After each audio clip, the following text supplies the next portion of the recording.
Donc pour pouvoir redimensionner une image, déjà, ce qui est bien, c'est de connaître ses dimensions de base.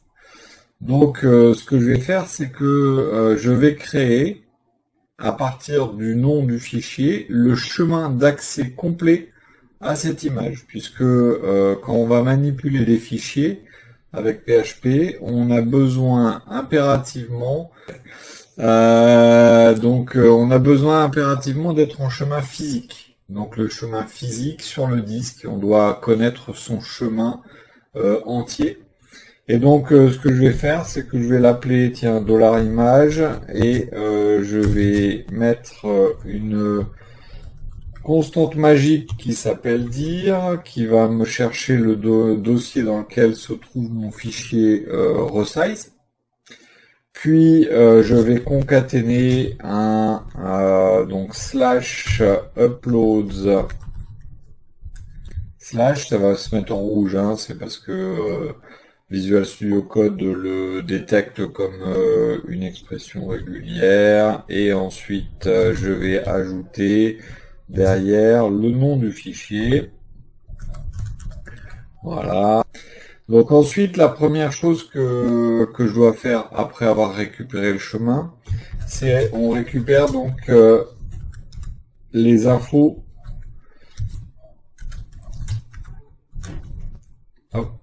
du fichier, donc de l'image. Alors attention, hein, il y a des contrôles à faire avant à ce que vous sachiez que c'est vraiment une image. Si c'est pas une image, ça risque de faire planter, hein. Donc il y a quelques contrôles à faire avant, mais là on va vraiment se focaliser sur la manipulation. Donc pour avoir les infos, je vais l'appeler tiens $info, et je vais faire un getImageSize de mon fichier, donc image. À partir de là, qu'est-ce que je vais devoir faire? Eh bien, je vais devoir récupérer la largeur et la hauteur. Donc, je vais mettre $largeur,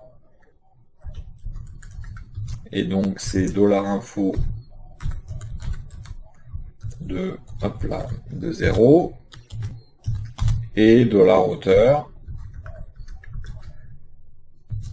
c'est $info 1. Donc ça c'est normalisé, hein, c'est dans la fonction getImageSize. La première information c'est la largeur, la deuxième c'est la hauteur. Une fois que vous avez ça, eh bien vous allez pouvoir utiliser une fonctionnalité qui va vous permettre de prendre votre image source, de la réduire et de la coller dans une autre image. Donc ce qui veut dire qu'il va falloir ouvrir l'image source et ouvrir une nouvelle image. Donc vous pouvez imaginer ça comme un logiciel de dessin. Dans un logiciel de dessin, quand vous ouvrez le logiciel, vous avez une image blanche. Elle n'existe pas. Elle est uniquement dans la mémoire, et ensuite vous allez l'enregistrer après avoir fait des manips dedans. Mais pour pouvoir copier une image à l'intérieur, vous allez ouvrir l'autre, copier, coller dans la première, réduire en même temps, et ensuite vous enregistrer. Donc il va falloir faire toutes ces étapes. Donc la première étape, on crée une nouvelle image vierge en mémoire, hop là, en mémoire de l'ordinateur. Donc pour faire ça, on va l'appeler nouvelle image, tiens.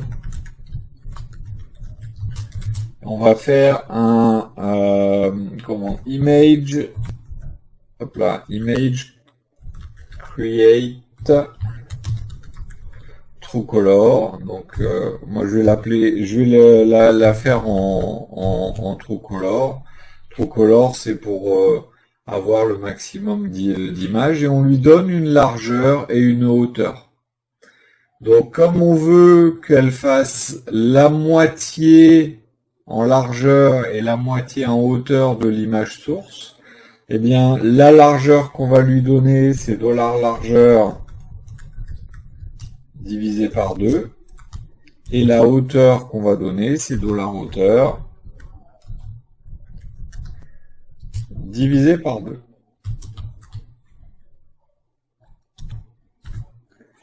Donc comme ça, là, vous avez créé dans votre... imaginez le logiciel de dessin, hein, ça marche très bien.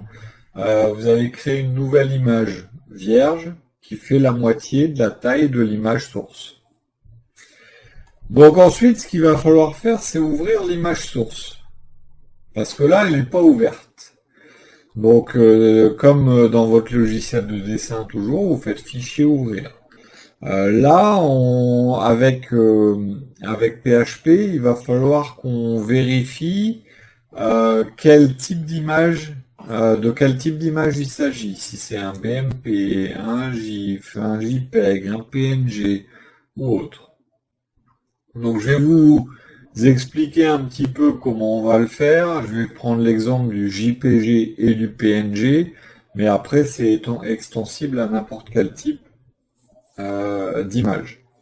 Donc là, ce que je vais utiliser, c'est le switch.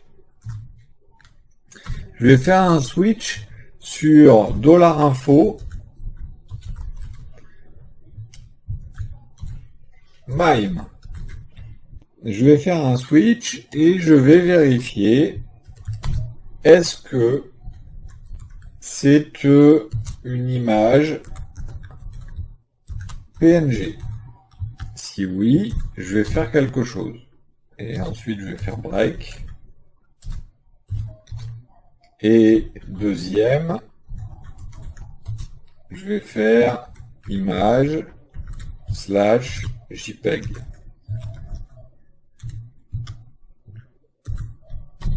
Je vais faire un truc et je vais faire break.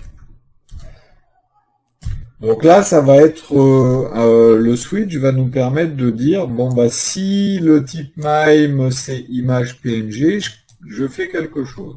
Voilà, on va utiliser, on ouvre l'image PNG. Donc pour ouvrir une image, on va dire tiens $image source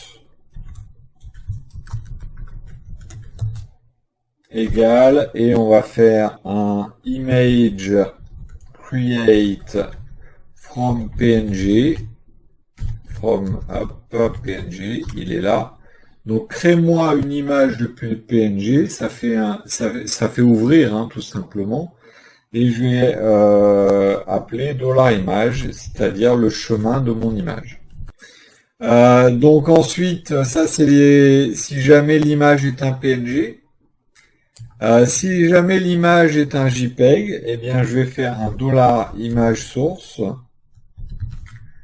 égale image create from JPEG, voilà, et $image. On est obligé de le faire un par un. Et imaginez, hein, image create, il y en a plein, donc vous avez from, voyez, BMP, GD, GD2, GIF, PNG, TGA, et vous avez les différents formats que vous pouvez récupérer si vous le souhaitez.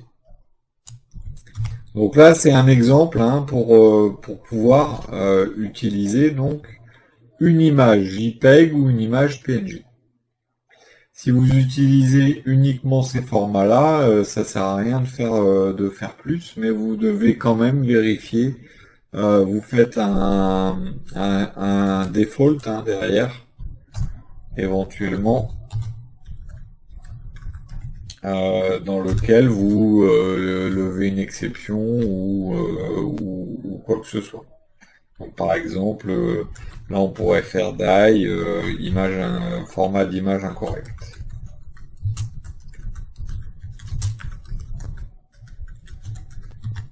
Donc ça veut dire que si jamais vous essayez d'ouvrir quelque chose qui n'est ni un PNG ni un JPEG, eh bien vous aurez une erreur.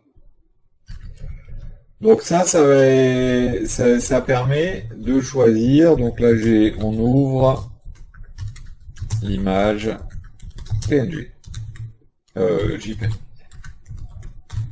Donc JPEG, JPG, JPEG, JPG, JFIF, PJFIF, tout ça, ça rentre à l'intérieur. Une fois qu'on a nos deux images ouvertes, donc je vous rappelle, on prend l'exemple d'un logiciel de dessin, j'ai une image source que je veux réduire de moitié, donc j'ai ouvert l'image source, là maintenant, j'ai ouvert une image vierge, juste au-dessus, avec le Image Create True Color. Ce que je vais faire, c'est que je vais prendre toute l'image source et je vais la coller dans toute l'image de destination. Et pour ce faire, vous allez devoir utiliser une fonction qui est pas simple à utiliser de base, hein, qui s'appelle Image Copy Resampled. Alors elle est simple indirectement, je trouve qu'elle a été codée à l'envers, moi, mais c'est comme ça, puisqu'on nous demande d'abord la destination et ensuite la source. Moi je préfère, logiquement, on demande la source puis la destination, mais bon, c'est comme ça. Donc là, on copie toute l'image source dans une image de destination, donc dans l'image de destination. Dans l'image destination, donc toute l'image source dans l'image destination en la réduisant. Donc moi je vais utiliser une fonction qui s'appelle Image Copy Resampled.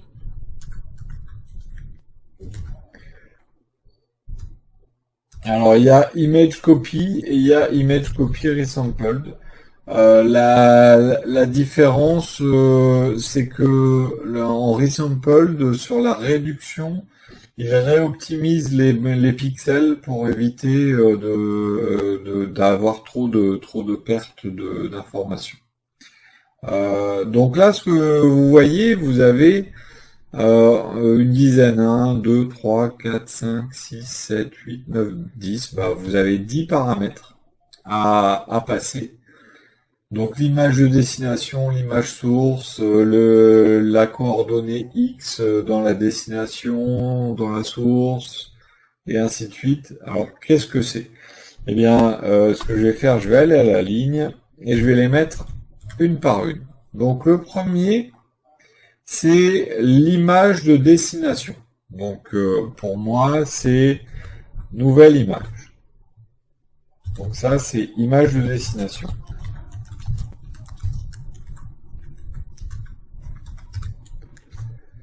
Ensuite, vous avez l'image source. Donc $, alors comment je l'ai appelé,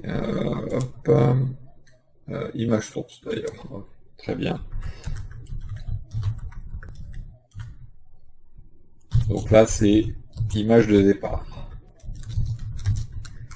À noter que l'image de départ ne sera pas modifiée, elle. On va créer une copie. Ensuite, vous avez l'emplacement du coin supérieur gauche dans l'image de destination. Donc, à quel endroit dans l'image de destination vous placez le coin supérieur gauche de l'image source. Donc là, on va le mettre à 0. Donc c'est position en X du coin supérieur gauche.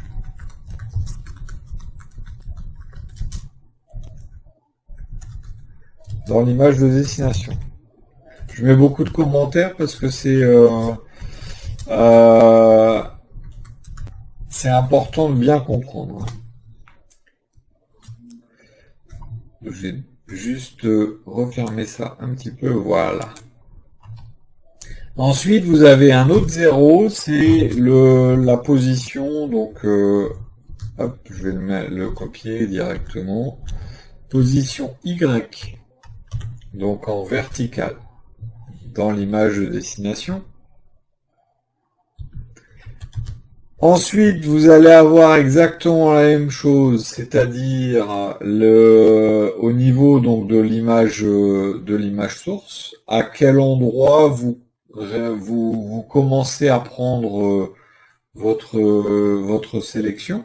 Donc pareil, ça va être les 0, 0, c'est position X du coin supérieur gauche dans l'image source. Et la position Y du coin supérieur gauche dans l'image source. Donc c'est Y. Donc là, on a le coin supérieur gauche de l'emplacement qu'on prend dans la source et on a le coin supérieur gauche dans la destination. Donc c'est vraiment le point de départ. Et maintenant, les deux paramètres suivants pour chaque, c'est la largeur et la hauteur qu'on prend. Donc on n'est pas obligé de prendre toute l'image source.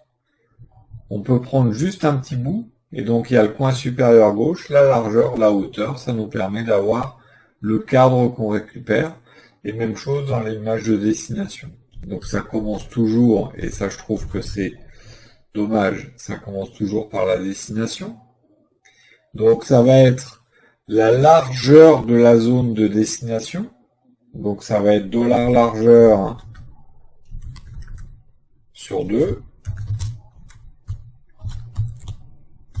Donc c'est largeur dans l'image de destination.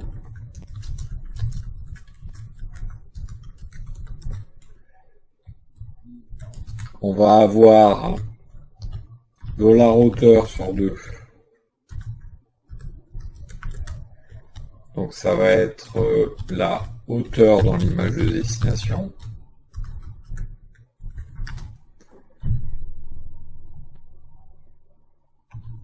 Puisqu'on réduit, hein. Donc on divise par 2. Et ensuite on va avoir encore la même chose. Donc ça va être par contre largeur et hauteur. Et donc c'est la largeur dans l'image source et la hauteur dans l'image source. Tout ça pour ça.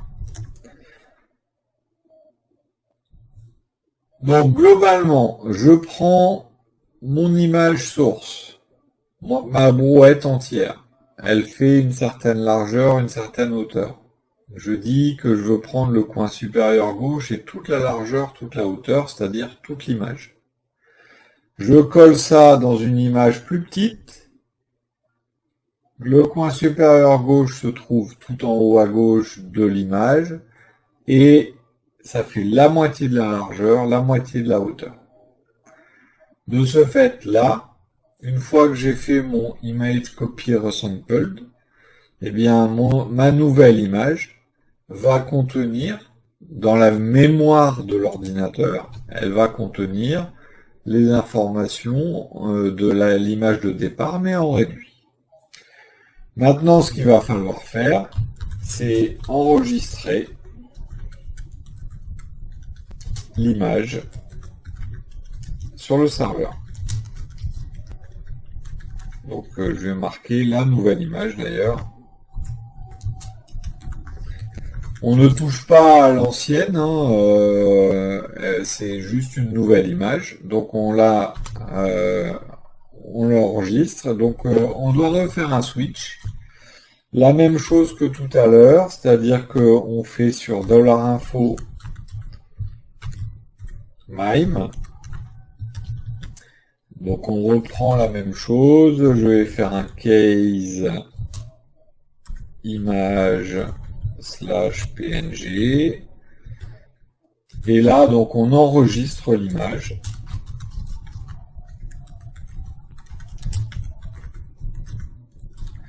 Et donc pour ce faire on fait un image png, on doit lui donner le nom du fichier contenant la nouvelle image,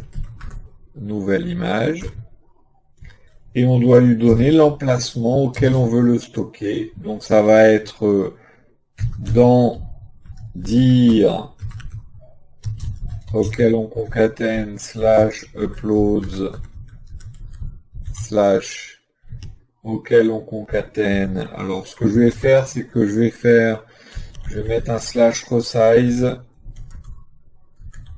tiré et je vais concaténer le nom du fichier $fichier qu'on avait auparavant. Et je fais break. Donc je reprends tout ça, je le copie une deuxième fois, et c'est pas image PNG, c'est image JPEG et image JPEG, tout simplement.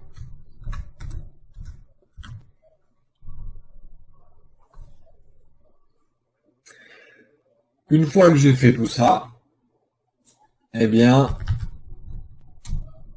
je détruis les images en mémoire, c'est-à-dire que je ferme mon logiciel de dessin.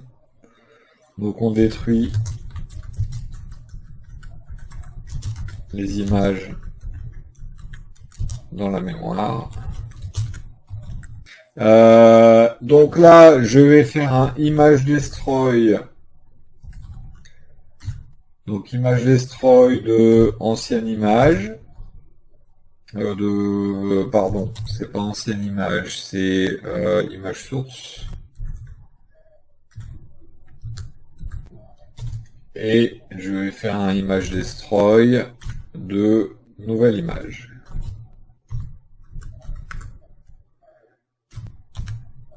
Ça détruit dans la mémoire, hein, ça détruit pas sur le disque. Bien, il suffirait juste là de dire je veux diviser par 4. Hop. Et à cet endroit-là, diviser par 4. Maintenant, c'est bien, mais il y a des choses, il y a des moments où on n'a pas besoin de toute l'image, on veut juste une partie. Donc ça veut dire que vous avez la possibilité éventuellement de retailler une image, de dire bon bah je prends juste une petite partie de mon image. Donc c'est ce qu'on appelle crop, c'est couper. Et donc ce que je vais faire, c'est que je vais créer un nouveau fichier que je vais appeler crop.php. Donc ce fichier crop.php, je vais le commencer de la même façon que le fichier qui permet de faire le resize, c'est-à-dire je vais récupérer les infos. Donc ça va pas trop souvent changer. C'est-à-dire qu'on a besoin de connaître le nom du fichier, son emplacement et les informations de cette image. Donc là, ce que je vais devoir faire, c'est exactement le même principe. C'est-à-dire que je vais récupérer donc mon image actuelle et je vais la couper. Et en fait, ça va être exactement les mêmes étapes, à peu de choses près, sauf qu'on ne doit pas créer l'image en fait. Ce qu'on doit faire, c'est juste ouvrir notre image, donc ce bloc-là, le switch, on va le retrouver quasiment dans tous les fichiers. À partir du moment où on doit manipuler une image, il faut qu'on l'ouvre. Donc en fait, ça, je vais le récupérer tout simplement. Donc j'ouvre mon image. Et par contre, après, pour couper l'image, donc là, à partir du moment où je veux la couper, eh bien, j'ai juste une petite fonction qui s'appelle image crop. Donc, on recadre l'image. Donc, on recadre l'image avec image crop. Et donc, en fait, on fait directement nouvelle image égale et on utilise Image Crop. Donc le Image Crop, hop, il est là. Donc le Image Crop prend deux informations, l'image et ensuite le rectangle qu'on veut garder de cette image.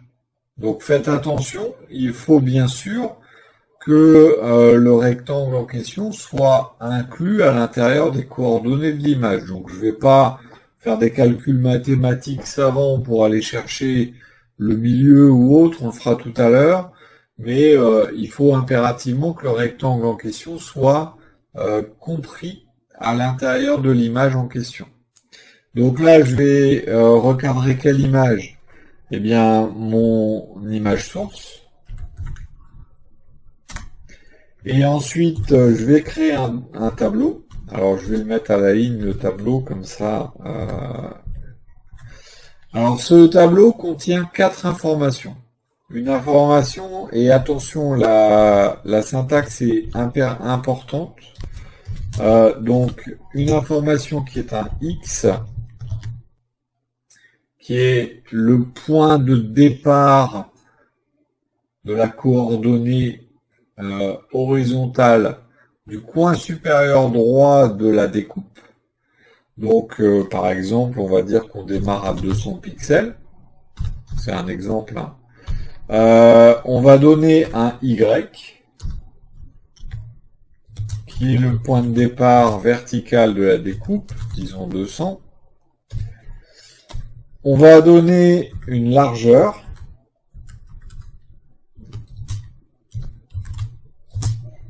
Ou là, par contre, tiens, disons, on va dire qu'on prend 300 pixels de large, et on va donner une hauteur,